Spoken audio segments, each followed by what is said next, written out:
Sementara sekarang terbalik kondisinya. Kita yang di pinggiran gantian, kita belajar kepada yang di tengah ini.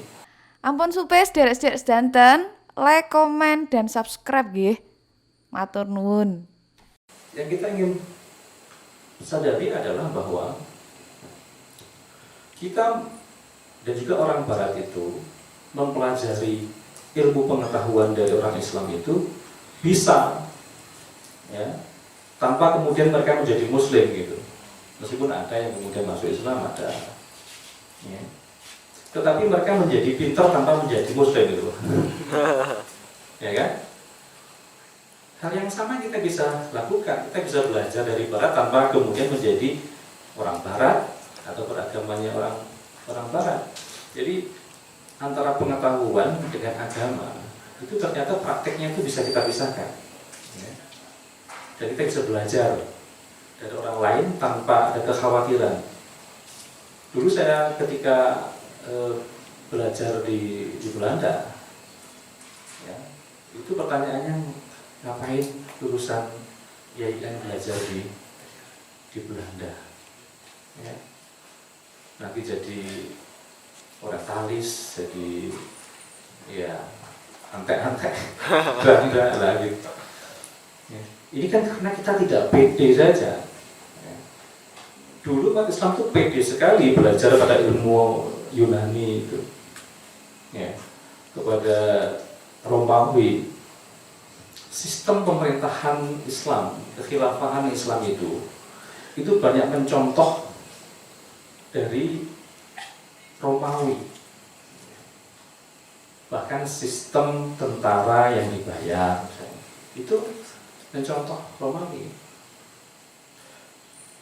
Mata uang, manajemen pemerintahan yang ada menteri-menterinya, sebagainya, itu mencontoh Romawi atau Persia gitu. Dan dulu para ilmuwan Muslim itu menerjemahkan karya-karya Yunani itu biasa saja, santai seperti kita sekarang menerjemah karya-karya dari penulis-penulis di Eropa, di Amerika gitu, ya. Keterbukaan cara berpikir inilah yang sebenarnya membuat kita semakin kaya gitu. Bukan semakin takut. Nah, kepedean ini yang sebenarnya perlu kita sadari, ya. Tetapi ada satu hal, yaitu bahwa pengetahuan itu tidak ada yang netral. Foucault misalnya mengajarkan bahwa knowledge dan power, pengetahuan dan kuasa itu jadi satu, ya. Kalau kita misalnya mempelajari suatu ilmu, ya, maka kemudian ya kita akan taruhlah dalam tanda petik takluk, ya, pada teori-teori yang diajarkan ilmu itu. Nah, keilmuan yang dominan sekarang ini memang lebih Eurocentrism. Eurocentrism itu apa? Berpusat pada Eropa. Kita mengenal misalnya pemilahan-pemilahan, ada Timur Tengah. Kita pun ikut-ikutan menyebutnya Timur Tengah. Timur itu dari mana menyebutnya? Dari Eropa. Orang Eropa menyebut Timur Tengah itu ya timurnya Eropa. Lah kita kan Barat. Kita nyebutnya namanya Barat Tengah gitu ya. Kita disebutnya apa? Asia Tenggara. Tenggara itu dari mana? Dari Eropa. Kalau kita menyebut ya kita pusatnya dunia gitu. Maka ketika saya tunjukkan peta Indonesia, di mana Indonesia itu ada di tengah, orang Belanda itu kaget, kok ada peta kayak begini ya? Artinya Indonesia ada di tengah gitu. Bagi mereka ini ya mestinya Eropa yang di situ. Nah, ini namanya adalah hubungan antara knowledge dan kuasa. Nah, pada masa Islam pun begitu. ketika masa Islam berjaya itu juga penguasa atas pengetahuan, ya. Orang-orang yang ingin belajar dianggap pinter itu belajar bahasa Arab. Ya, oleh karena itu di Andalusia, ya, itu ilmuwan-ilmuwan Eropa yang awal-awal itu pada pintar bahasa Arab. Ya. Saya melihat ini jadi perdebatan juga ada beberapa jurnal yang membahas mengapa disertasi di Eropa pada abad 17 ke sana itu ada bismillahnya di depan. Itu termasuk tulisannya atau disertasinya Immanuel Kant. Ada bismillahnya. Itu karena memang untuk menunjukkan sebenarnya dia bukan yang Muslim, ya tidak. Untuk menunjukkan, gitu, saya itu tahu bahasa Arab. Jadi pinter saya itu. Nah, kayak gitu. Sekarang kan begitu. Untuk menunjukkan pinter bahasa pinter itu kan bahasa Inggris gitu ya. Meskipun karo-karo gitu. Dulu begitu juga. Gitu. Nah, ini yang sebenarnya mengapa kita ingin mencoba untuk mengkaji peradaban kita, ya, dan menyadari bahwa kita sebenarnya mempunyai peradaban yang itu selalu kita bangun terus. Nah, di dalam tulisan yang pertama saya itu saya mengungkap tentang perlunya multi civilizationalism,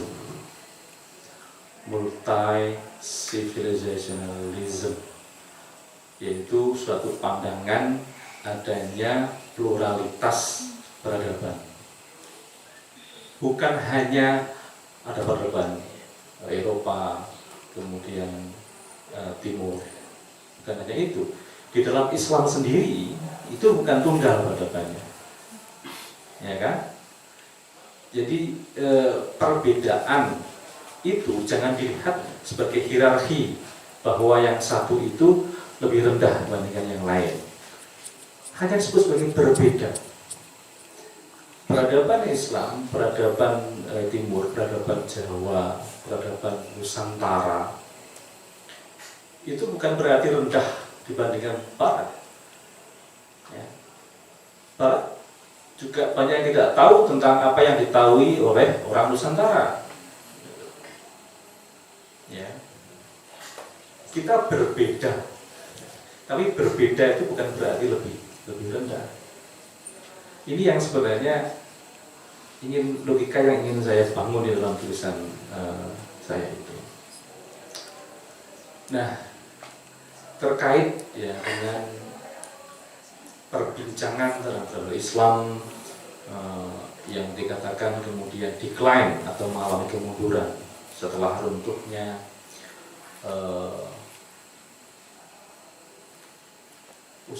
daulah di Andalusia, ya, di Andalusia abad 15, kemudian bertahan di Turki, ya, Turki di Mogul itu di India, kemudian Turki Utsmani gitu.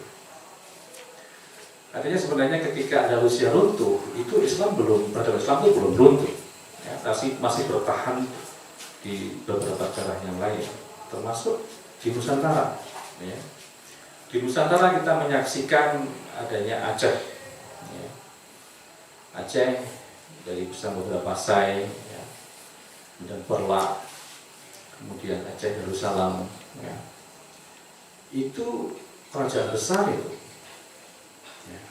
Dan kosmopolitan. Jadi waktu itu orang-orang luar pun masuk ke wilayah Aceh.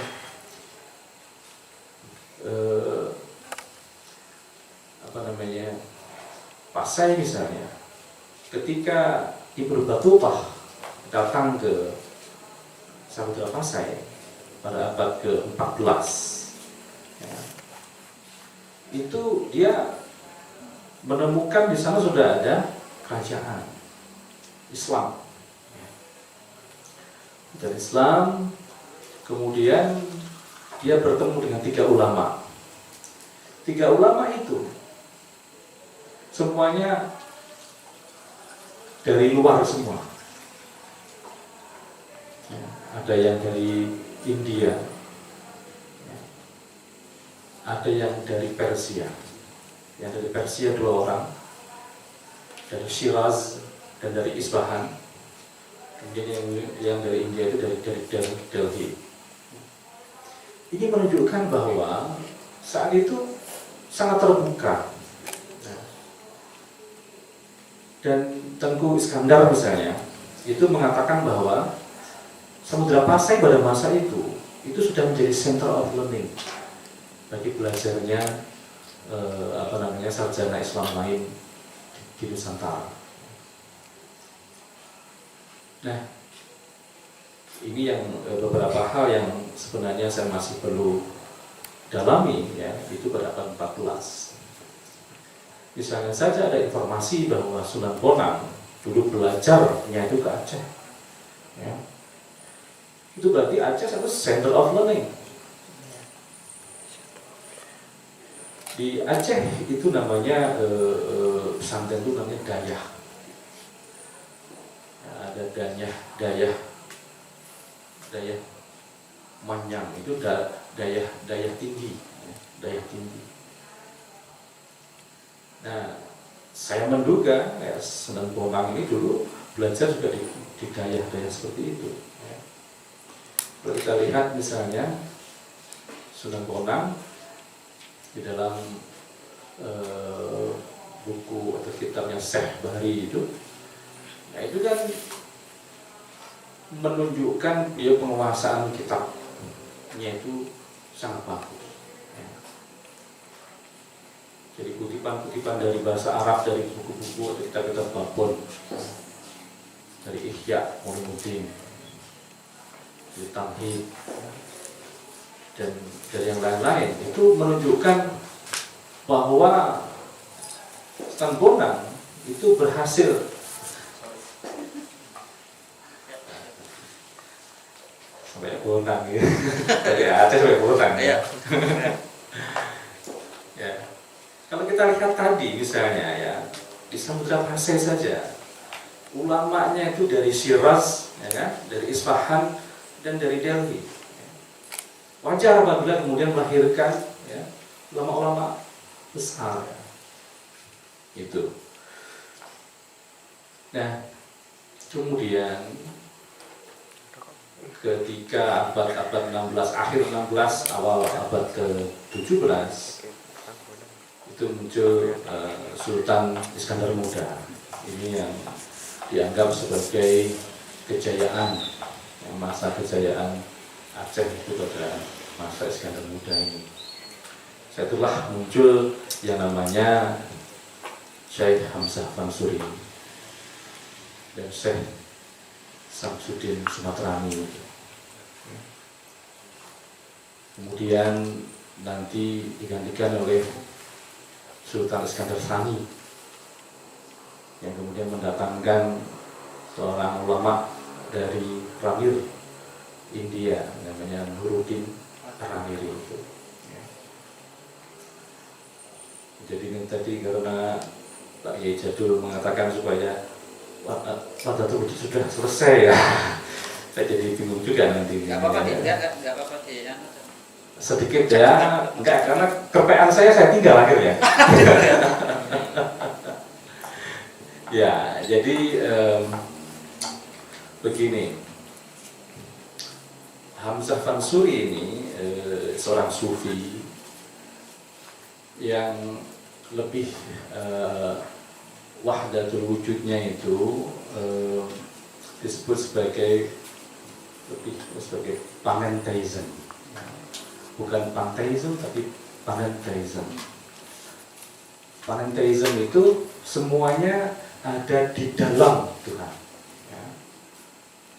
Pan semuanya, N di dalam, ya, T. Panentheism semuanya di dalam Tuhan. Tidak ada yang di luar Tuhan, semuanya ada di dalam Tuhan. Nah, ajaran ini ya